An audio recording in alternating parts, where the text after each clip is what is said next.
Cham Talks, um podcast para ouvir ciência. Olá, sou a Alina Baldé e estamos hoje no Cham, Centro de Humanidades, para conversar com Hervé Baudry sobre as humanidades digitais na compreensão da censura e da Inquisição. Hervé Baudry é investigador integrado do Cham, Centro de Humanidades da Universidade Nova de Lisboa e da Universidade dos Açores, e é especialista no tema que nos traz aqui hoje, mas também em História das Ciências e Bibliografia Portuguesa nos seus principais campos de pesquisa. Bem-vindo, Hervé, e muito obrigada por aceitar aqui este nosso convite. Olha, muito bom dia, Alina. Pronto, agradeço muito estar aqui, pronto. Obrigada. A conversa de hoje vai ajudar-nos a compreender como é que as humanidades digitais estão a contribuir para percebermos melhor os fenómenos de censura nos tempos da Inquisição. Por isso, começo por pedir-lhe se nos pode esclarecer, para introduzirmos o tema, o que é isto das humanidades digitais. Pronto, olha, humanidades digitais, ouve-se falar nisso em todo lado, a todo momento. Pronto. Teve um início que pode ser mais ou menos situado no início do nosso milénio, portanto. Mas a presença ou a imersão da informática nas humanidades, em termos universitários de investigação, é muito anterior. Só vou dar um exemplo. Houve uma revista que começou a ser publicada a partir de 1966, quase um bocadinho depois do meado do século XX, que se intitulava Computers and the Humanities. Portanto, isso diz tudo.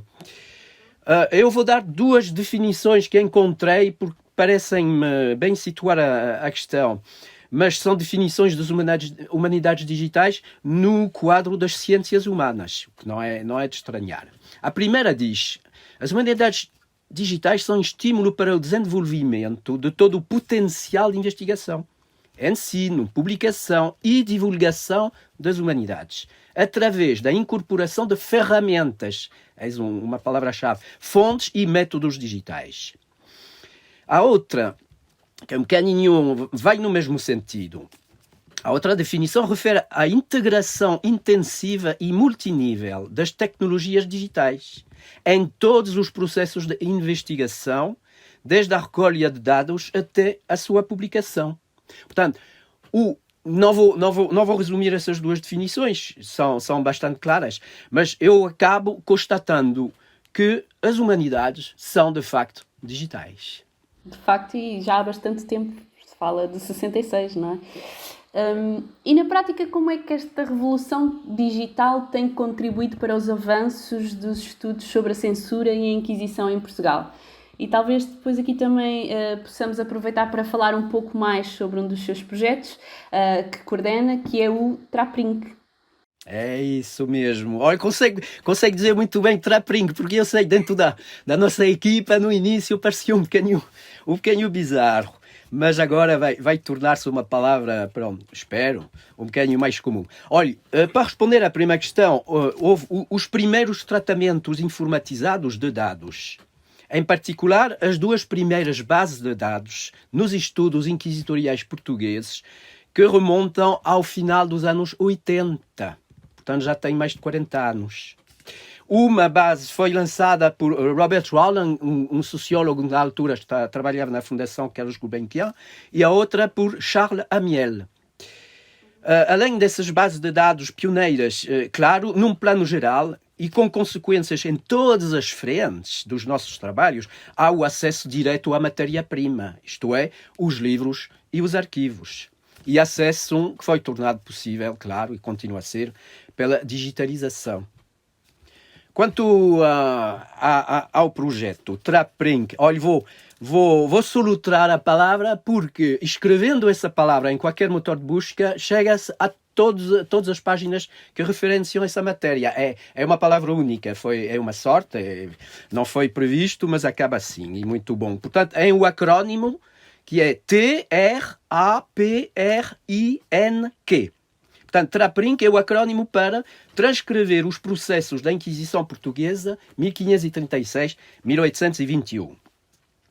Olha, já digo que essa palavra, Traprinc, é única na web. Portanto, já já referenciei este aspecto. O projeto em si começou em janeiro de 2022 e para uma duração de 18 meses, portanto, vai acabar no mês de julho próximo.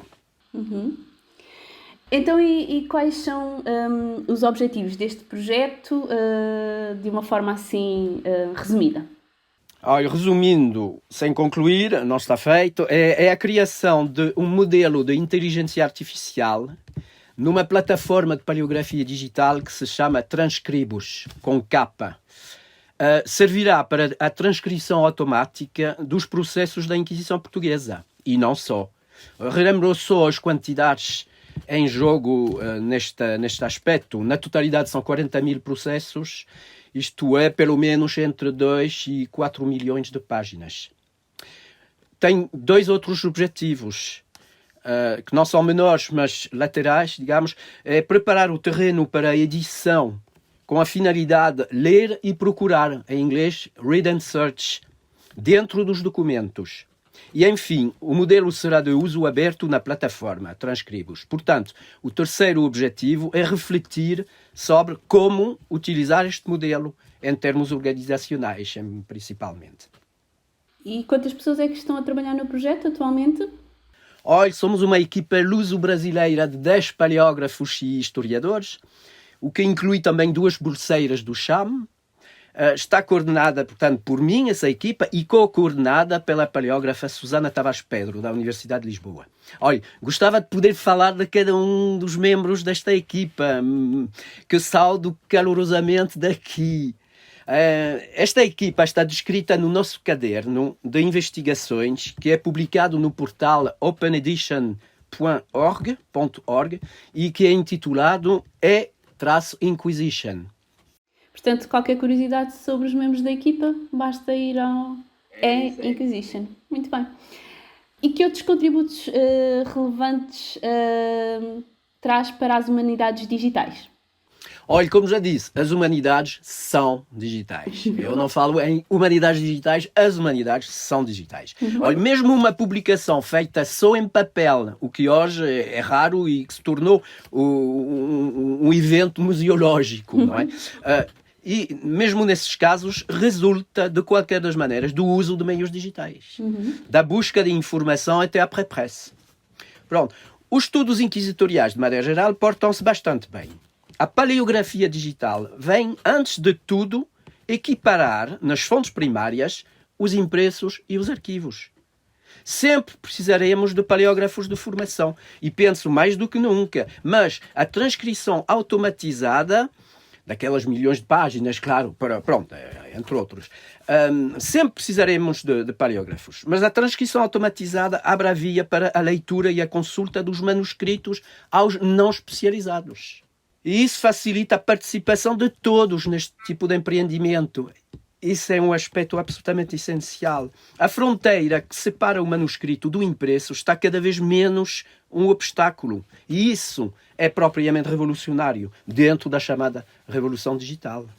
Pronto, o que posso acrescentar é que o modelo que está a ser alimentado pelo trabalho de transcrição já ultrapassou 1 milhão de palavras e isso em perto de 6 mil páginas que foram transcritas pela equipa. Com este modelo, já se transcrevem os arquivos com uma margem de erro média de um bocadinho mais de 5%. Essa margem de média de erro chama-se em inglês Character Error Rate, CER. Portanto, é obtido pela comparação entre as transcrições feitas pela máquina diretamente e as transcrições que foram feitas pelos paleógrafos. Isto é o que se diz em inglês o ground truth, a verdade terrena, quer dizer, a transcrição perfeita. Portanto, são excelentes resultados, dado a enorme variedade de mãos. Isto é, de maneiras de escrever, ao longo de uma produção de quase 300 anos. O avanço dos trabalhos está relatado nos cadernos de que já falei, no caderno de investigações e Inquisition. Enfim, a transcrição automatizada pertence à tecnologia do reconhecimento de texto, isto é, do ATR, em inglês, Automatic Text Recognition. Tudo começou pelo OCR, toda a gente deve conhecer, os auditores, se calhar, neste momento, já podem ter a aplicação DocScan no seu telemóvel, que é para fazer OCR. No caso da escrita, utiliza-se o acrónimo HTR, de Handwritten Text Recognition, com menos de 10 anos de expansão. É a fase mais recente e também é indispensável para a transcrição dos impressos antigos. Mas aí, sobre isso, voltaremos a falar. Muito bem. E, no caso, se percebi, isto acaba por ser uma democratização do acesso a estes processos do Tribunal de Santo Ofício. Portanto, qualquer pessoa passará a poder consultá-los digitalmente, e é também potenciadora de um sem número de investigações paralelas, porque em qualquer parte do mundo qualquer pessoa pode aceder a arquivos que estariam em Lisboa, na Torre do Tombo, por exemplo. Desde a historiografia, estudos literários, várias áreas parecem beneficiar. Sabe se o projeto já permitiu trazer luz a algum investigador ou a algum tema em particular? É uma boa pergunta, como todas as outras. Olha, o que posso dizer? Foi lançado em 2018 um projeto de HTR, Handwritten Text Recognition, que é o que fazemos, dos arquivos sobre o Brasil holandês, que disponibilizou na plataforma Transcribos um modelo treinado com 65 mil palavras em 500 páginas. Pronto. Claro, todos os futuros projetos poderão aproveitar o modelo criado pelo nosso projeto, usando-o como modelo de transcrição diretamente. Tem um telemóvel, Transcribos funciona também nos telemóveis, ou como modelo base para a criação de outros modelos de transcrição pela inteligência artificial. De salientar que a maioria dos documentos treinados pelo nosso projeto são em português. Os arquivos da Inquisição são maioritariamente em português, mas há documentos, muitos, em latim e em castelhano, entre outras línguas. O modelo funciona bem também com os documentos qualificados de híbridos, quer dizer, formulários impressos nos quais se preenchem alguns espaços para indicar o nome, etc. Uma última palavra sobre isso. A lógica da inteligência artificial está na ampliação da informação treinada. Sabe-se quando se fala nos agentes conversacionais, como o GPT-4, GPT-4, ou de criação de imagem, com Midjourney, ou ainda de música, com Soundful. Só que um modelo de HTR para impressos antigos necessita imensa informação, muito menos informação do que um modelo para manuscritos. É uma diferença interessante. Há algumas conclusões que este projeto já tenha permitido retirar e que queira antecipar aqui, partilhar connosco, na área dos estudos da censura e da Inquisição? Com o HTR e a disponibilização de um modelo genérico muito largo como o nosso, pode-se verdadeiramente falar numa fase nova, sim. Não estou a pensar em termos de mudança de paradigma, no conhecimento histórico, claro, mas de meios extraordinários que, pelo menos, fortalecem consideravelmente as nossas capacidades no acesso e no tratamento da informação. O modelo do projeto pode ser utilizado com documentos não inquisitoriais e já. Várias comunicações no nosso colóquio no fim do projeto, vai ser o colóquio Humanidades Digitais e Estudos Inquisitoriais, lá na Nova, em junho, estão dedicadas a estes horizontes próximos. Portanto, o que se passa quase não tem limites de princípio, quanto ao tempo, à língua, etc. No entanto, existe um limite, sim, que é o do estado material dos documentos. Estamos a falar em arquivos. E daí da imagem com a qual trabalhamos. Tudo parte da digitalização de uma página, de uma folha de arquivo, etc. A revolução digital não aboliu as práticas anteriores. Por exemplo, quando temos textos de processos que são muito dificilmente legíveis pela máquina, a imagem em si, sempre temos os nossos olhos e sempre temos as nossas mãos com uma caneta para fazer essa transcrição, está a perceber? Aí a máquina não pode chegar, nós é que voltamos, o humano é que volta. Portanto, a revolução digital não aboliu as práticas anteriores, claro, tal como a invenção de Gutenberg não aboliu de um dia para o outro o livro manuscrito. Sim, é no fundo parece que já estamos no futuro, não é? Aquele futuro que imaginávamos há uns anos já chegou. Fazendo aqui também um salto no tempo, pensar na censura dos livros resgata uma imagem muito popularizada daquelas milhares de páginas a serem consumidas numa enorme fogueira pública e que também se percebia assim como um espetáculo teatral. Mas a censura nem sempre tomou estas proporções tão evidentes, certo? O que é a microcensura? Olha, vou tentar fazer em poucas palavras, mas já viu que falo muito. Olha, se há micro, há macro. Então, há microcensura, portanto tem que haver macrocensura. Há micro e macro na economia, também na história. Olha, no início dos estudos sistemáticos da censura textual, eu introduzi esta noção por motivos de metodologia descritiva. No primeiro artigo que publiquei sobre o assunto em 2013, foi no Cham. Tradicionalmente, em história da censura, fala-se em expurgação, ou a outra palavra, o expurgo. E, tradicionalmente também, nos estudos de censura, opõe-se a censura dita prévia à censura repressiva. Muito bem. Eu descobri mais tarde que a palavra microcensorship, portanto, a microcensura em inglês, aparecera no fim dos anos 1990, em meios de comunicação social, e era utilizada precisamente para denunciar o apagamento de mensagens pelas plataformas. Portanto, nós estamos no caso das obras impressas entre o século XV e o século XVIII. E aí vamos distinguir o seguinte: a macrocensura. Isto envolve os procedimentos de proibição total, com o seu cortejo de medidas físicas, das quais, claro, como disseste, a destruição pelo fogo é efetivamente a mais conhecida. Enquanto que a microcensura abrange todas as medidas corretivas impostas. A intenção não é impedir qualquer acesso à obra, mas torná-la inofensiva.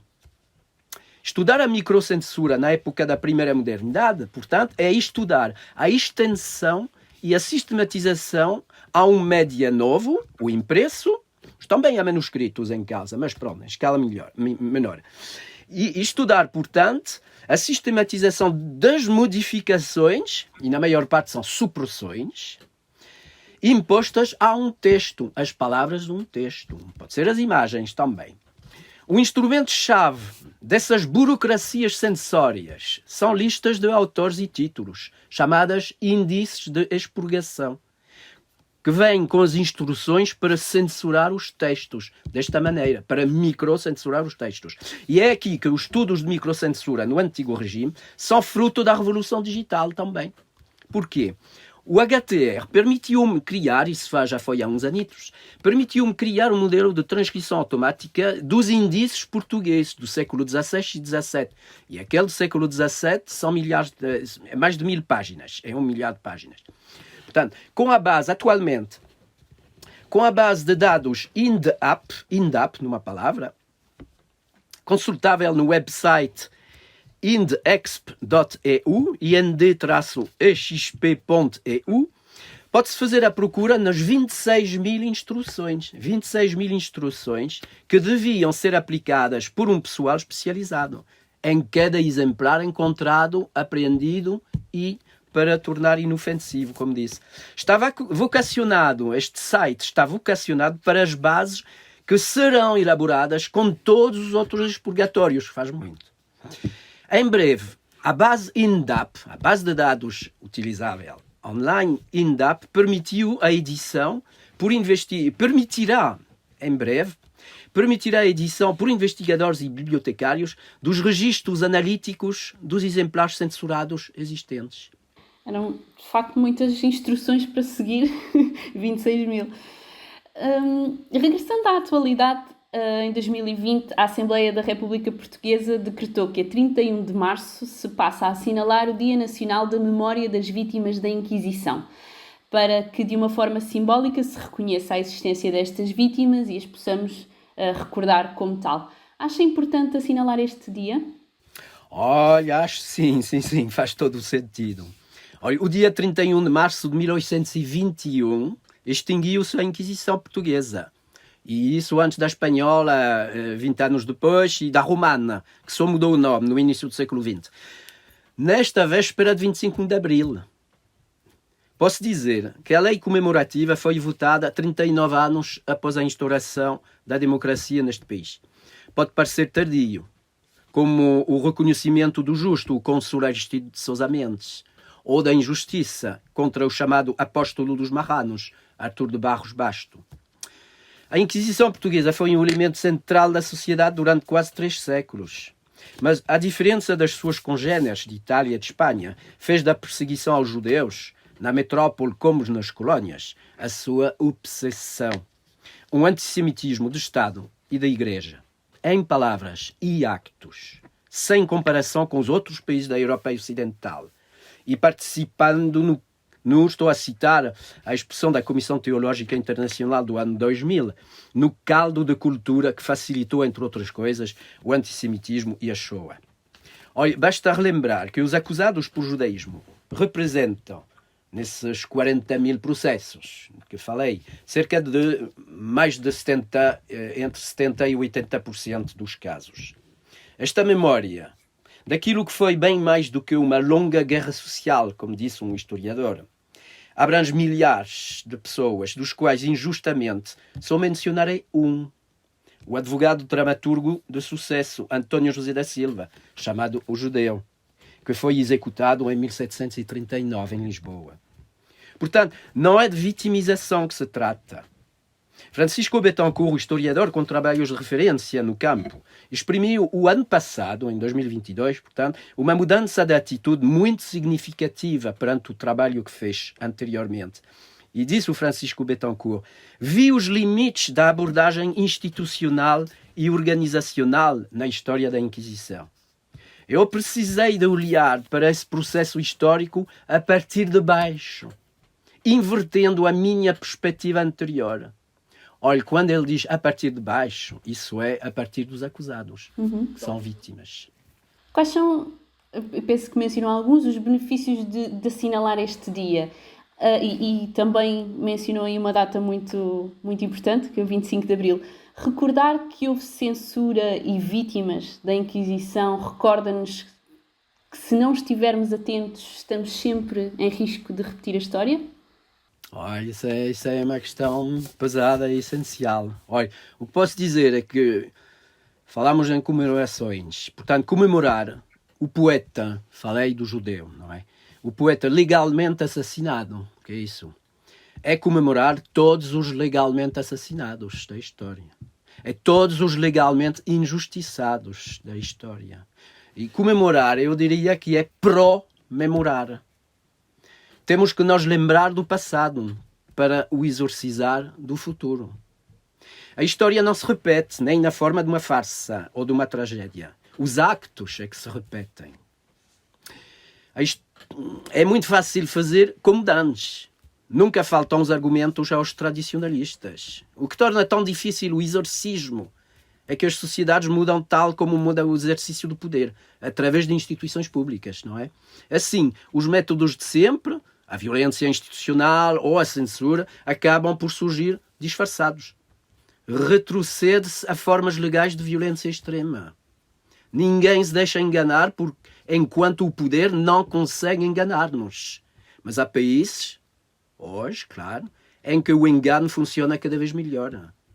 A opinião pública aceita esta normalidade fabricada, enterrando a democracia. Por exemplo, a pressão de se reescrever determinadas obras ou eliminar determinadas passagens para que se adequem à sociedade atual e que não tenham evidências, por exemplo, de práticas discriminatórias ou passagens discriminatórias contra certos grupos, por mais que venham mascaradas de boas intenções, é replicar estes atos antigos, como diz, com propósitos atualizados? Pronto, e depois, essa questão junta-se à questão anterior, já, não é, Alina? E portanto, o que posso acrescentar é que, vou falar de mim, não gosto disso, mas tenho que fazer isso aqui, é um referi, o árbitro da publicação do artigo, recusou a publicação do artigo meu, argumentando que a noção de microcensura não estava a ser utilizada pela comunidade. Pronto. Olha, uma das razões que me levantaram a adotar esta noção é que abrange fenómenos de longo curso, precisamente. É aí que estou a responder a questão, para não dizer universais. Desde os procedimentos da damnatio memoriae, que é bem conhecido dos historiadores da antiguidade, seja egípcia ou romana, até os algoritmos de hoje. Substituir versos de Fernando Pessoa por pontilhados, ou suprimir fotografias numa exposição contemporânea, ou ainda cobrir um sexo numa escultura clássica por uma folha de figueira ou de vinha. Isto tudo é microcensura. E, claro, ultrapassa a barreira do período de que estávamos a falar há pouco. Que outros contornos pode tomar a censura nos nossos tempos? Já mencionou aqui alguns, e regressando ao mundo digital, mencionou também os algoritmos e até a própria inteligência artificial. De certo modo, assemelham-se a formas de censura? Pois é, pronto, olha, vamos voltar a utilizar essa palavra que nós observamos tanto agora, os algoritmos, não é? Também a noção de blacklist, lista negra, pronto, em que consistiram precisamente os explicatórios do passado, também eram listas blacklist. Isto tudo cumpre a tarefa de limitar perentoriamente a expressão humana. Não debato aqui a questão da moderação, do combate a abusos, por exemplo, as fake news em modo de textos ou agora de imagens geradas pela inteligência artificial. Mas falo na censura como medida violenta, institucionalizada. A invenção da imprensa, temos a Gutenberg, originou uma extraordinária expansão da expressão individual também. Mas também permitiu criar os meios de oprimir essa expressão. Os índices de que falamos são livros contra os livros. Com uma população de 8 bilhões de indivíduos hoje, a era digital globalizou tudo e complexificou a dialética liberdade-opressão, mas não a suprimiu. A digitalização e tudo o que ela traz, já percebemos aqui pela nossa conversa, é um fenómeno que há muito abraçamos.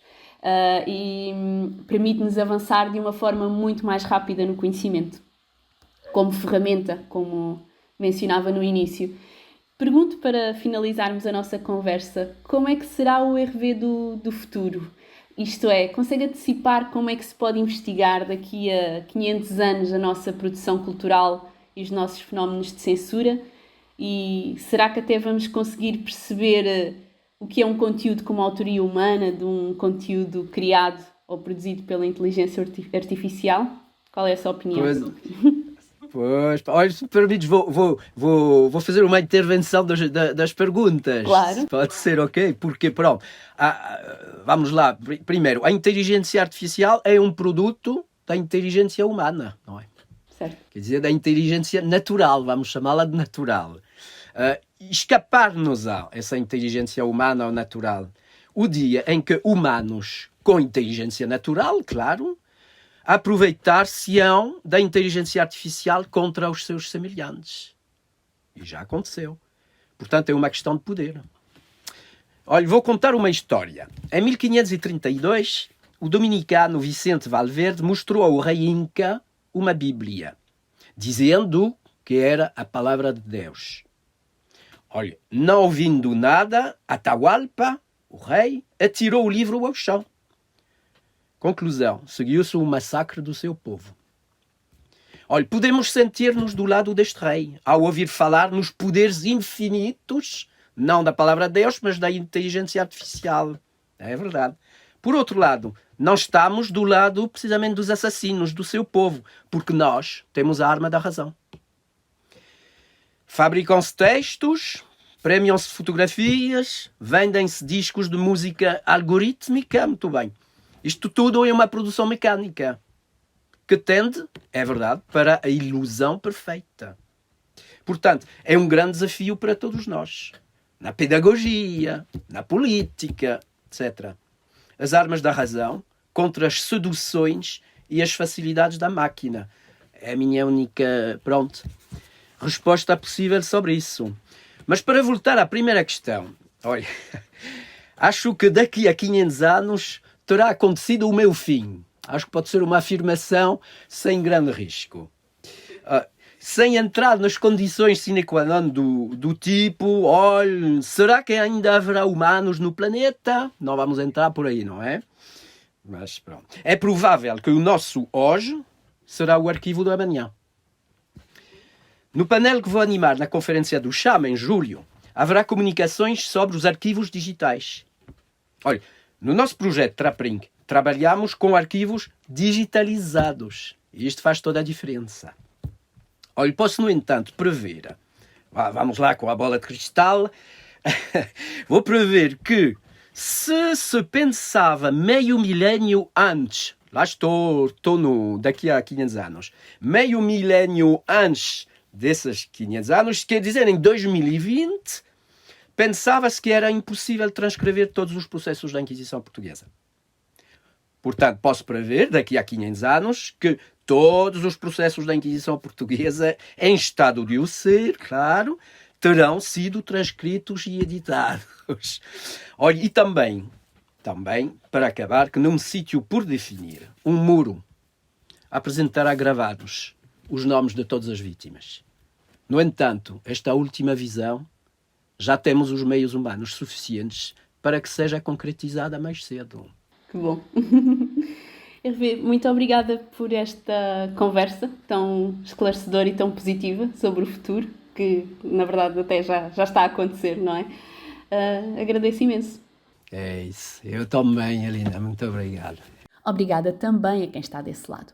Não se esqueça de clicar no botão de notificação para seguir o nosso podcast, classificar com as merecidas 5 estrelas e deixar os seus comentários.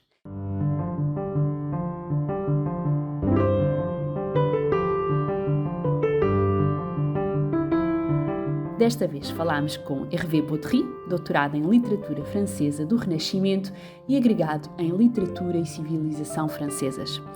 Hervé tem-se dedicado ao ensino da literatura e da língua francesa nas universidades de Aveiro, de Coimbra e de Moscovo, e desde 2011 que é investigador integrado do CHAM.